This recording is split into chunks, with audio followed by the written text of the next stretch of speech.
2018년 이 성탄의 아침에 하나님의 크신 은혜가 여러분에게 같이 하시기를 기도합니다. 진심으로 기도합니다. 주님께서 왜 그렇게 쓸쓸한 자리에 태어나셨을까? 쓸쓸한 내 마음에 오시려고 거기 태어나셨거든. 눌린 자에게 자유를, 포로된 자에게 자유를, 슬픔 대신에 죄 대신에 기쁨을. 그럼 우리가 슬픔과 죄에 앉아서 포로된 자처럼 꼼짝 못하고 앉아있다 할지라도 우리 마음속에 주님이 오시는 바로미터의 자리입니다. 하나도 섭섭해하지 마세요.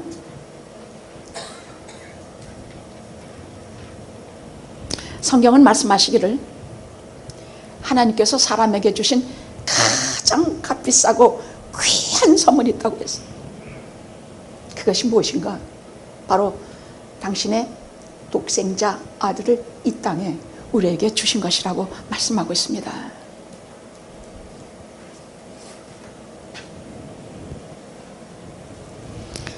성경은 창세기부터 요한계시록까지 꿰뚫고 있는 하나의 사상이 있어요.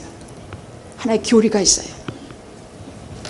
처음부터 끝까지 꿰뚫고 있는 교리가 하나 있는데, 하나님의 영원하신 작정, 구속, 계속 그 교리예요. 우리가 알지 못하는 시간에, 우리가 전혀 깨닫지도 못하는 그 영원 전의 어느 시간에, 그 영원의 한 시간에 성부 하나님과 성자 예수님이 두 분이 한 언약을 맺으셨어요. 성경에서 하신 말씀이에요. 인간의 타락을 아시고 여자의 후손, 동정녀 마리아의 후손, 육신으로는 아버지가 없고 동정녀 인간의 한 점을 취해서 참 인간이 되신 하나님의 아들이 이 땅에 타락한 인간의 죄를 대신 짐지기 위해서 죽으러 오시겠다는 약속이에요.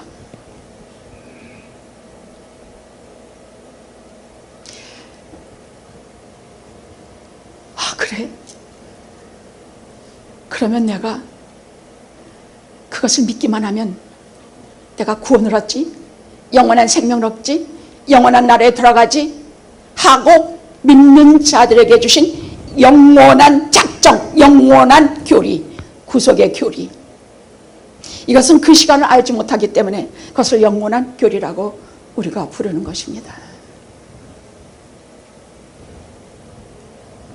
저는요,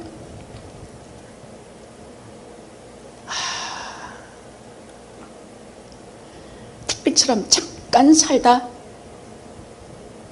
세상에서 쓰러져가는 존재인 우리를 향해서 성부, 성자, 성령 그 전능하신 하나님께서 영원하신 작정을 주시고 내 배후에서 창세 전부터 나를 향해서 시작하시는 그 은혜 때문에 정말 위로가 돼요. 얼마나 위로가 되는지 몰라. 보통 장례식에 가보면요, 신학교 다닐 때 결혼식, 장례식 2개씩 가보고 레포트를 써내라 그러는 것이 있어요. 김상돈 씨의 서울시장이었던 분이죠, 아마. 어쩌다 걸린 게 그분 장례식이었어요. 근데 사진 기자로 와서 막 사진 찍고 막, 그분은 기독교인이 아니었던 걸로 알았습니다. 아닌 분이에요. 뭐 온갖 사회적인 치적, 그분이 하신 무슨, 거기에는 죽음만 있지 생명이 없더라고. 하나도 없어. 장례식에 죽음밖에 없는 것은 믿는 자들의 장례식이 아니야. 목사로서 가장 심려를 기울이는 것이 장례식이에요. 저는 그래요. 저는 어느 장례식도 소홀하게, 쉽게, 적당히, 기계적으로 넘겨서 보낸 장례식이 없어요. 절대 없어요. 왜? 이 사람의 운명이 지금 어디에 있느냐? 여기서 이 장례식을 치르는 우리의 운명이 어디에 가 있느냐? 영원한 생명의 생사를 가름하는 중요한 자리이기 때문이에요.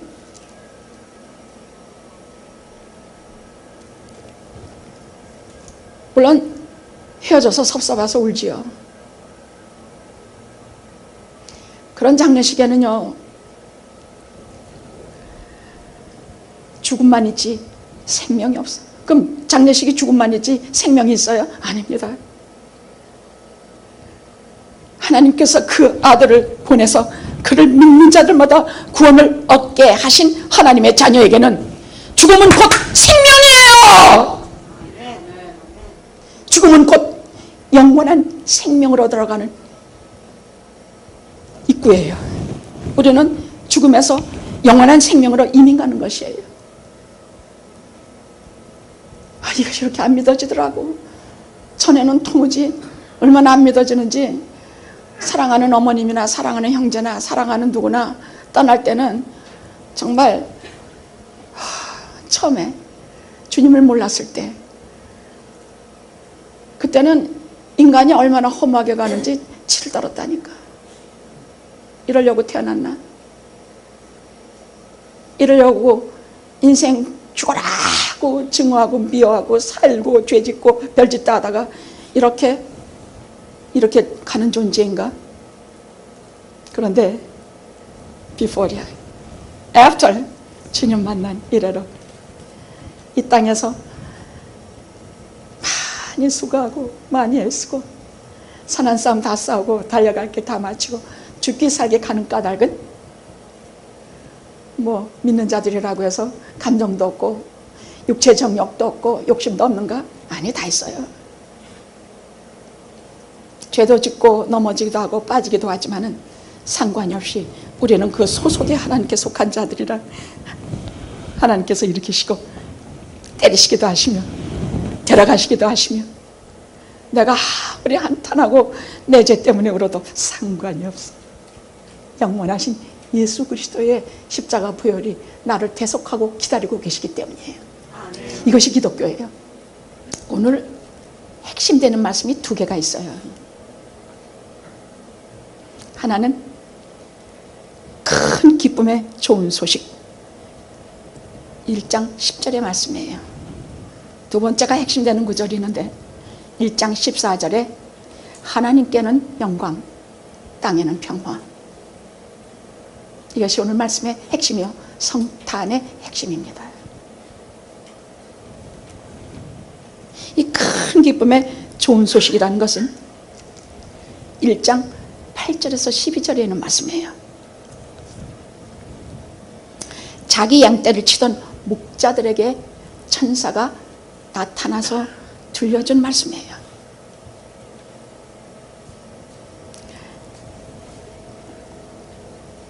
자기 양떼를 지키는 목자들은요, 우리가 상상할 수 없는 어려움 속에서 양떼를 쳐요. 이렇게 푸른 초장에 양들이 아주 평안하게 모여서 풀을 뜯고 있는 거, 그거 거의 그냥 그림이에요. 보통은 아주 선선한 날씨 외에는 하루 종일 양떼가 풀을 뜯을 수가 없어요. 아주 더운 날은 거의 낮에는 덤불 속이나 이런 바위 옆에 목자들이 저들을 피신시키고 밤에만 나가서 풀을 뜯게 해요. 아주 추운 날이면은 안굴이나 또는 이렇게 움막 속에다가 저들을 피신시키고 조금 햇빛이 반짝할 때 데리고 나가서 풀을 뜯게 해요. 늘 양떼와 24시간 같이 있어야 되기 때문에 양떼가 비를 맞으면 비를 맞아야 되고 찬소리를 맞으면 찬소리 맞아야 돼요. 목자에게 있는 것은 딱 한 개의 누더기 같은 양가죽 담요밖에 없어요. 그것을 뒤집어 쓰고 양떼 속에서 생사를 같이 하는 저들이 목자예요.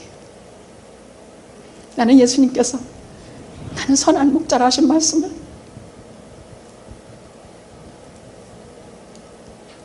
이 피부로 느껴요. 나는 선한 목자라.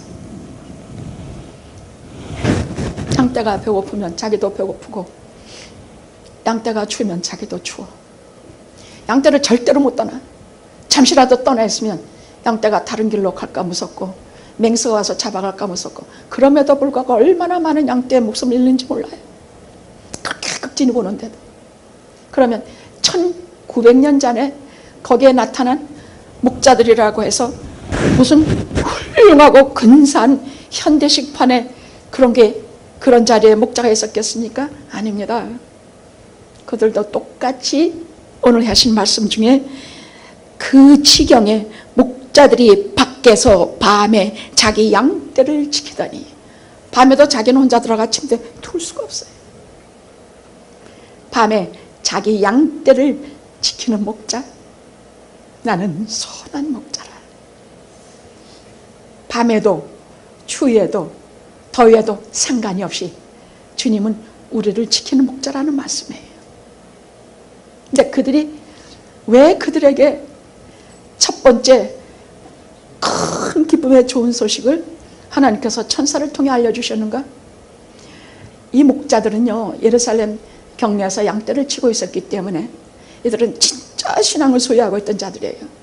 메시아가 이 땅에 반드시 오리라는 대망을 품고 참 신앙을 가지고 메시아를 기다리는 사람들이야. 왜? 성전에서 계속 그 양을 잡아서 하나님께 제사를 드리며 피 뿌림이 없이는 절대로 죄가 속해지지 않은 하나님의 그 뜻을 이들은 알기 때문이에요.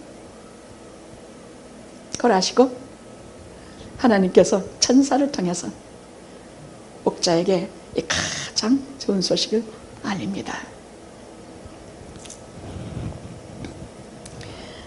오늘날 다윗의 동네에 너희를 위하여 구주가 나셨으니 곧 그리스도 주시니라. 오늘날 다윗의 동네에 너희를 위하여 구주가 나셨으니 곧 그리스도, 메시아, 크리스토스, 구세주, 그리스도 주시니라.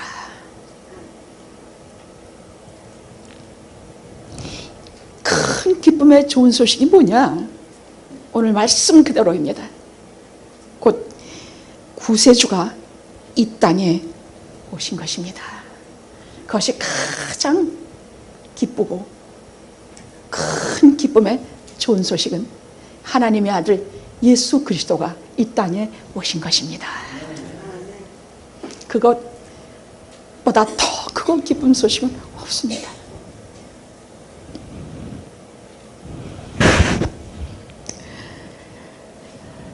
요한복음 1장 7절에 뭐라 그러냐?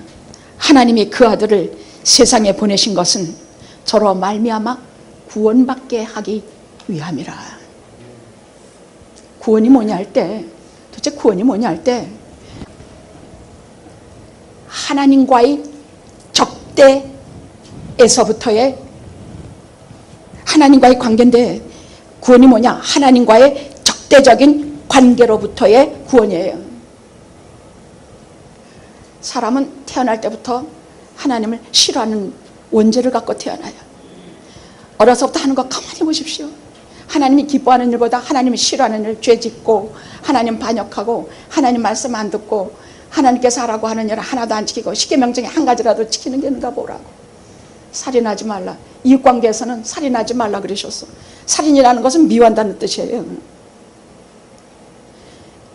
미움도 살인이라고 말씀하셨어요. 근데 태어날 때부터 우리는 원죄처럼 시기와 질투와 미움을 갖고 태어나.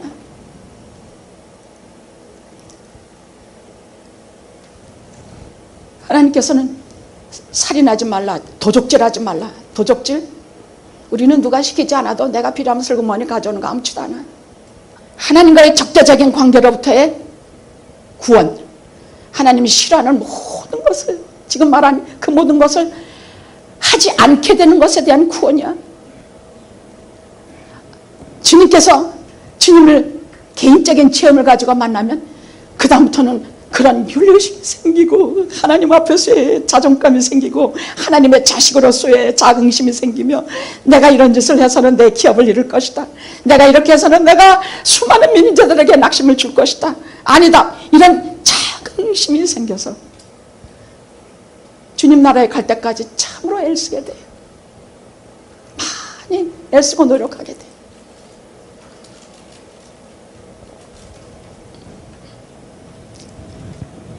그 다음은 어디로부터의 구원이냐? 죄로부터의 구원이에요. 제가 한번 되게 나무란 적이 있어요. 나는 아무 잘못이 없어요. 둘이 시큰 싸우고 나는 아무 잘못 없어요. 모든 사람이 그렇게 말해. 시큰 둘이 싸웠어. 그래서 좀 어떡하든지 붙여주려고 가면 둘이 다 난 아무 잘못도 없고 저 사람 다 잘못이야. 막야단쳤어. 내가 겉으로는 아무 이 싸움의 원인이 제공을 안 했다 치더라도 내가 이 마음속에는 그 더러운 구절물과 같은 죄성은 하나님만이 아셔. 거기로부터의 구원이야.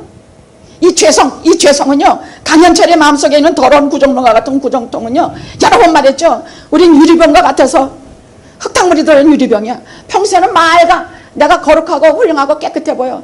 근데 거기에 조그만 가느라도 누구 미워하는 마음이 생긴다든지 무슨 정력이 생긴다든지 무슨 불의와 욕심이 생긴다든지 막 흙탕물을 막 흐트러 놓은 더러운 마음이 되는 것은 1초도 안 걸려요. 1초도 안 걸리더라니까. 이건 제 고백이에요. 그럼 어떡합니까? 주여 이렇자오리까. 제가 제일 무서워하는 것은 강단에 서야 되는 일이에요. 강단에 서야 되고 기도회를 이끌어야 되고 하나님 말씀을 가르쳐야 되는데 주여 이런 구조물 같은 마음을 어떻게 서오리까? 정말 정신이 돌아버릴 것 같을 때 하나없이 계신 분이 계신 골고다에 흘리신 보혈로 날 정케 하시는 주님이 거기 계셔. 거기 들어가서 그걸 붙들고 그 피를, 그 죄 없는 피를 바르면 그 순간에 나를 의롭다 하시는 하나님 나라의 은혜가 비처럼, 이슬비처럼, 소낙비처럼 내게 쏟아져요. 믿는 자들은 이것밖에 없어요. 이것밖에 없어요. 믿는 자들이 하는 건 이것을 말하는 것이에요.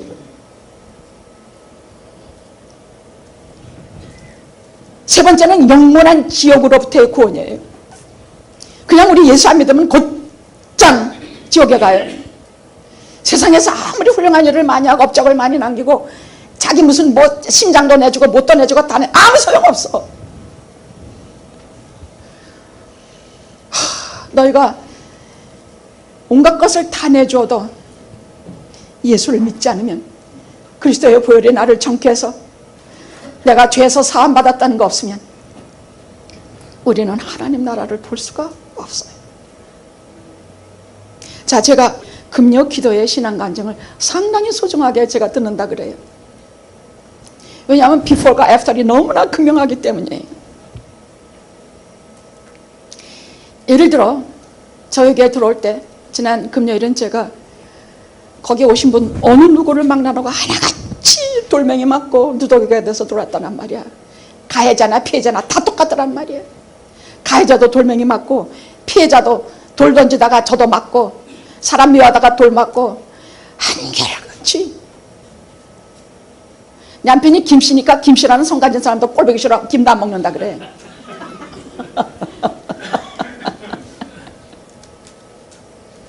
그럼 그 사람은 죄 없나? 그 미워하는 자가 또 보통이 아닌가 말이야. 그 원인을 제공하는 사람도 보통이 아니지만 그걸 미워하느라고 그러다가 어떻게? 제가요 그 인간 때문에, 김씨 때문에 김도 안 먹다가 예수 믿게 됐어요. 방법은 딱 하나, 예수 믿는 것밖에 없더라고요. 아, 그러고 진짜 철저히 믿더란 말이야. 저는 그래서 금요 신앙간증이 그렇게 중요해요. 세상에서 돌멩이를 한참 맞고 들어와. 그러면 끄떡 없이 울고 있는 그 사람을 붙들고 제가, 야, 목사님이 너를 사랑해 주니 너 이제 울지 말아라. 이게 무슨 소용이야? 당연히 사랑해야 돼요. 그러나 정말 중요한 것은 돌멩이 맞고 피눈물 흘리며 들어온 이들에게 반드시 전해야 될 것이서 복음이야. 내 죄를 위해서 십자가에 달리신 주님이 계시다. 그분을 봐라. 그분을 봐야 네가 산다. 민수기 21장인가는 이런 것이 나와 있어. 뱀떼가 막 습격해. 막 얼마나 뱀이 독한지 날라다니면서 사람을 물어. 그러면 불뱀이라서 근처시로 즉사해. 그러니까 광야에서 출애굽한 백성들이 모세에게 쫓아가서 우리가 잘못했으니 저 뱀떼 좀 없애줘요. 우리 좀 살려주세요. 하나님께서 모세야 장대 저 높이 달고 그 끝에 노뱀을 만들어 달아라. 오늘날 모든 의료기관에는 반드시 이게 있어요. 장대 끝에 높이 달린 노뱀이 있어. 그리고 뭐라고 말씀하시냐? 그것을 바라보는 자는 다 살리라. 물 자도 살고 죽어가는 자도 살고 심지어 죽은 자도 다 살아.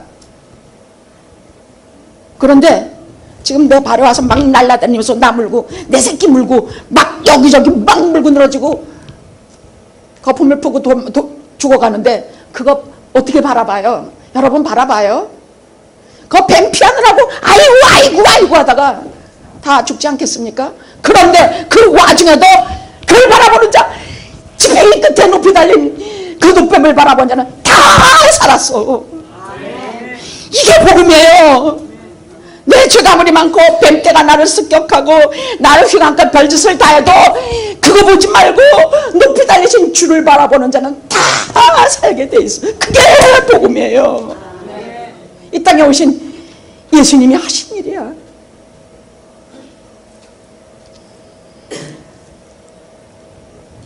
인자도 노뱀처럼 높이 들려야 하리니 저를 보는 자마다 멸망치 않고 영생을 얻게 하려 함이라. 요한복음 3장 14절에 그리고 곧바로 요한복음 16절 3장 16절 하나님이 세상을 이처럼 사랑하사 구구절절이 피 흘림 없이는 사함이 없고 그리스도의 보혈의 피 흘림을 믿는 자는 한결같이 구원을 얻는 것이 우리 기독교회예요. 하나님과의 적대적인 관계로부터의 구원이 첫째 구원이요, 둘째는 죄로부터의 구원이 둘째 구원이요, 셋째로는 지옥으로부터의 구원이야. 예수 안 믿으면 곧장 다 지옥으로 가요. 펄펄 불이 끓고 있는 그야말로 뜨거운 데서 영원히 예수님 믿는 일 어떤 일인 줄 알아요? 하나님 인정하신 일이야. 곧장 그대로 오늘 죽을 때 주여 나를 기억해 주시옵소서 그 한마디에도 하나님 나라로 데려가요.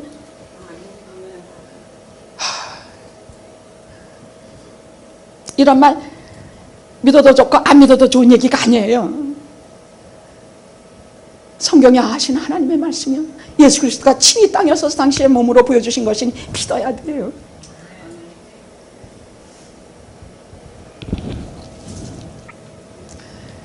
저는 예수님의 탄생이 굉장히 쓸쓸하고 세상에서 적대적인 관계로 자기 땅에 오매 자기 백성이 영접치 않았어요.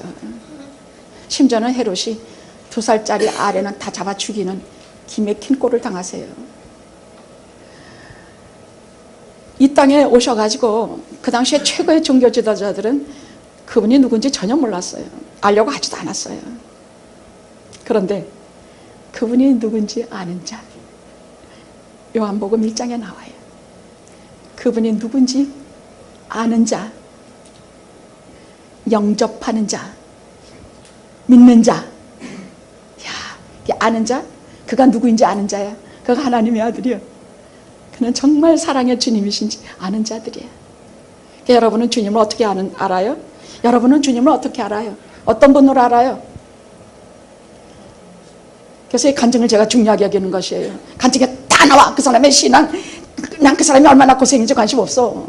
얼마나 어두운 가운데서 얼마나 그 영혼이 몸부림치다가 그 굴레를 벗어나서 하나님께로 그 밝은 빛으로 들어갔는지가 제게는 큰 관건이에요. 영학교에서 만약에 그것이 없다면 저는 목사 그만해야 돼요.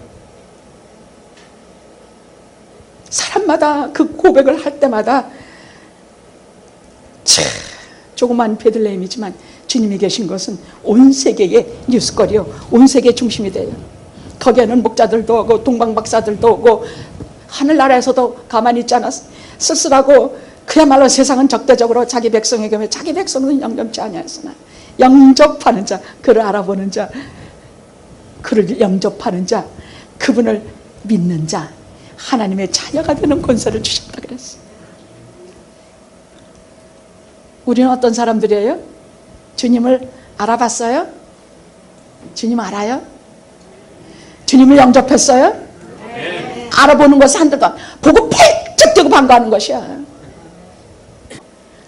예수님을 알아보는데 그치지 아니하고 그 영접하는 자, 주님을 영접하는 자, 그리고 믿는 자, 그분이 누구신지를 믿는 자, 그에게는 하나님의 자녀가 되는 권세를 주셨으니 이는 혈통으로나 욕정으로 나지 아니하고 오직 하나님께로 난 자들이니라. 말씀이 육신이 되어 우리 가운데 거하시고 우리가 그 영광을 보니 독생자의, 하나님의 독생자의 영광이요 은혜와 진리가 충만하더라. 우린 그것을 아는 사람들이에요.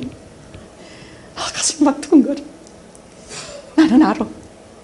나는 그분이 누군지 알고, 나는 그분을 영접하고, 나는 그분을 믿어. 그거에 대한 아무것도 없어. 그래서 예수께서 이 땅에 오신 것은 하나님께 영광이야. 죄인들이 이제 그 눈의 비늘을 벗어서 하나님을 볼 것이야. 하나님은 곧장 영광이야. 시키나 영광. 요한계시록에 보세요. 하나님의 큰 보좌가 있는데 거기에는 그야말로 옷이 찰랑한 무지개야. 온갖 것들이 하고 거기에는 우레와 번개가 내성이 번쩍이며 하나님의 위엄과 하나님의 이것을 보여주시는 보좌가 나와요. 하나님은 곧장 영광이야. 거기에는 큰 빛이 있어. 해보다 수천만 배에 달한, 말 그대로 우리가 눈을 뜨고 볼 수 없는 빛, 그 빛이 하나님의 영광의 빛이야. 그걸 쉐키나라 그래. 하나님께는 영광이요. 예수께서 땅에 오셔서 죄 많은 인간들을 계속해서 십자가에 달려 이 죄인들이 하나님을 보게 될 때 그 영광을 보게 돼서 하나님께는 영광이야. 땅에서는 평화, 땅에서는 기뻐하심을 입은 우리에게 평화. 여러분, 평화처럼 규정한 거 있는 줄 알아요? 마음의 평화 이러면 잠이 1분도 안 와요. 우리에게 평화 하나님과 화목하게 함으로써 평화를 주셨고, 사람과 사람 사이에 친구를 위하여 목숨을 희생하면 이에서 더 큰 사랑이 없다는 걸 가르쳐 주시고 그렇게 죽으셨어. 그래서 사람 사이에는 사랑을 해야 되는 것인 걸 가르쳐 주셔서 사람 사이에 평화를 주셨습니다. 이것이 성탄입니다. 하나님께는 영광이요, 땅에서는 기뻐하시면 우리 모두에게 평화. 하나님께는 뭐예요? 영광이요. 땅에서 기뻐하시면 우리에게는 평화, 영광, 평화. 이것이 성탄입니다. 응?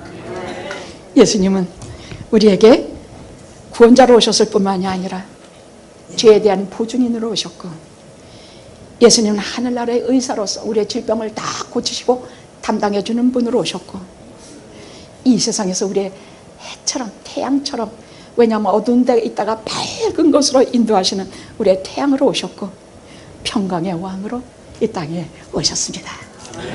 메리 크리스마스. 성탄을 축하합니다.